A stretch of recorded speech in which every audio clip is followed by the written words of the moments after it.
Selama masa pandemi COVID-19, kegiatan belajar mengajar harus tetap berjalan. Untuk mengetahui dan memonitor kompetensi siswa, guru perlu melakukan asesmen diagnosis. Asesmen ini dilakukan secara berkala di setiap awal pembelajaran. Hasil diagnosis asesmen ini menjadi acuan bagi guru dalam menetapkan materi pembelajaran berdasarkan kompetensi rata-rata kelas. Ibu Ani adalah guru kelas 5. Menjelang tahun ajaran baru, Ibu Ani menyiapkan materi asesmen diagnosis untuk seluruh siswa di kelasnya. Ada beberapa prinsip pelaksanaan asesmen diagnosis dan pembelajaran adaptif yang perlu diperhatikan. Pertama, identifikasi materi asesmen yang bersifat esensial atau merupakan prasyarat topik lainnya. Kemudian guru menyusun 10 soal untuk asesmen diagnosis sederhana yang terdiri dari 2 soal sesuai kelasnya dengan topik semester 1, 6 soal dengan topik satu kelas di bawah untuk semester 1 dan 2, dan 2 soal dengan topik 2 kelas di bawah untuk semester 2. Kedua, berikan soal asesmen untuk semua siswa, baik secara tatap muka ataupun pembelajaran jarak jauh, dan lakukan diagnosis hasil asesmen. Ketiga, berdasarkan hasil diagnosis asesmen, bagi siswa menjadi 3 kelompok berdasarkan kompetensi rata-rata. Selanjutnya, guru akan memberikan pelajaran dengan pendekatan yang berbeda untuk setiap kelompok. Sekarang, mari kita lihat bagaimana Ibu Ani melaksanakan asesmen diagnosis untuk pelajaran matematika kepada siswa kelas 5 yang berjumlah 5 orang.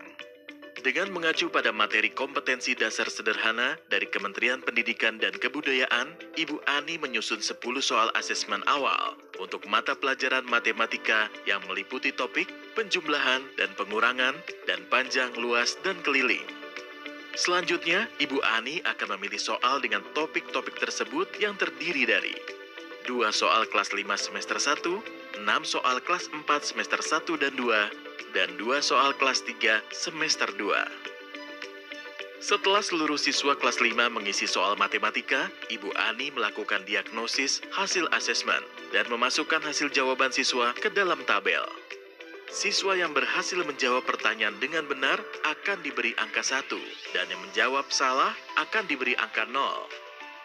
Setelah masing-masing siswa dinilai, Ibu Ani perlu menghitung rata-rata kelas. Hasilnya, rata-rata kelas siswa kelas 5 adalah 6,2. Hasil rata-rata kelas ini menunjukkan bahwa kompetensi dasar siswanya pada mata pelajaran matematika berada di kelas 4, yaitu 1 level di bawah kompetensi dasar kelas 5. Berdasarkan hasil rata-rata kelas tersebut, Ibu Ani membagi siswanya menjadi 3 kelompok dan menyesuaikan pengajaran di kelas dengan kompetensi rata-rata murid. Siswa dengan rata-rata kelas akan diajar oleh Ibu Ani sebagai guru kelas 5. Siswa yang berada 1 semester di bawah rata-rata akan mendapatkan pelajaran tambahan dari Ibu Ani. Siswa yang berada 2 semester di bawah rata-rata akan dititipkan ke guru kelas di bawahnya atau membuat kelompok belajar yang didampingi orang tua atau pendamping lainnya yang relevan. Ibu Ani akan melakukan asesmen diagnosis sederhana ini secara berkala setiap bulan. Hasil asesmen berguna untuk melakukan adaptasi materi pembelajaran sesuai tingkat kemampuan siswa kelas 5 yang diajarnya. Asesmen diagnosis berkala dilakukan di setiap kelas untuk semua jenjang pendidikan.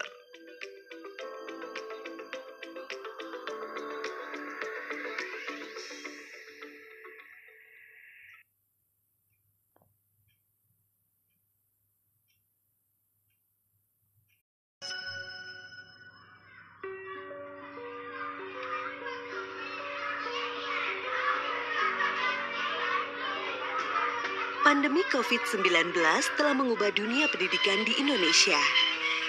Beragamnya kondisi sosial ekonomi, akses teknologi, serta kondisi wilayah sebaran pandemi menyebabkan proses belajar dan kompetensi siswa menjadi sangat bervariasi. Dalam beberapa kasus, belajar di rumah menyebabkan terjadinya ketidaktercapaian belajar, menurunnya kemampuan siswa, serta meningkatnya ketimpangan pengetahuan antara kelompok akses memadai dengan kelompok akses tidak memadai. Selain itu, penutupan sekolah karena pandemi juga dapat berdampak pada perkembangan emosi dan kesehatan psikologis siswa, dapat berisiko rentan putus sekolah, dan dapat berdampak pada pendapatan siswa di kemudian hari. Selama masa pandemi ini, sangat penting bagi sekolah untuk melakukan asesmen berkala. Tujuannya untuk mendiagnosis dampak pandemi terhadap perkembangan kognitif dan non-kognitif siswa. Kepala sekolah bertanggung jawab memastikan asesmen dilakukan di semua kelas secara berkala pada awal pembelajaran. Mari kita lihat apa saja yang dapat dilakukan para guru dalam kegiatan asesmen ini. Para guru melakukan asesmen non-kognitif untuk mengetahui kesejahteraan psikologi dan sosial emosional siswa, aktivitas selama belajar dari rumah, dan kondisi keluarga siswa. Untuk melaksanakan asesmen non-kognitif ini, para guru dapat menyiapkan alat bantu berupa gambar ekspresi emosi dan daftar pertanyaan kunci, seperti, apa saja aktivitas kamu selama belajar dari rumah? Hal apa yang paling menyenangkan dan tidak menyenangkan? Apa harapan kamu? Selanjutnya, guru memberikan gambar ekspresi emosi kepada siswa, meminta mereka untuk mengekspresikan perasaan mereka selama belajar dari rumah dengan cara bercerita, melalui tulisan atau gambar, serta mengidentifikasi siswa-siswa yang memilih ekspresi emosi negatif. Pada minggu pertama, guru mengajak siswa-siswa yang teridentifikasi menceritakan kondisi emosi negatif untuk berbicara empat mata. Lalu, guru mengidentifikasi siswa-siswa yang memiliki tantangan, berdiskusi dengan dewan guru dan kepala sekolah untuk menentukan langkah tindak lanjut dan menindaklanjuti dengan siswa dan orang tua bila diperlukan. Berikutnya, para guru melaksanakan asesmen kognitif. Hal ini dilakukan untuk mengidentifikasi capaian kompetensi siswa, menyesuaikan pembelajaran di kelas dengan kompetensi rata-rata siswa, dan memberikan kelas remedial atau pelajaran tambahan kepada siswa yang kompetensinya di bawah rata-rata.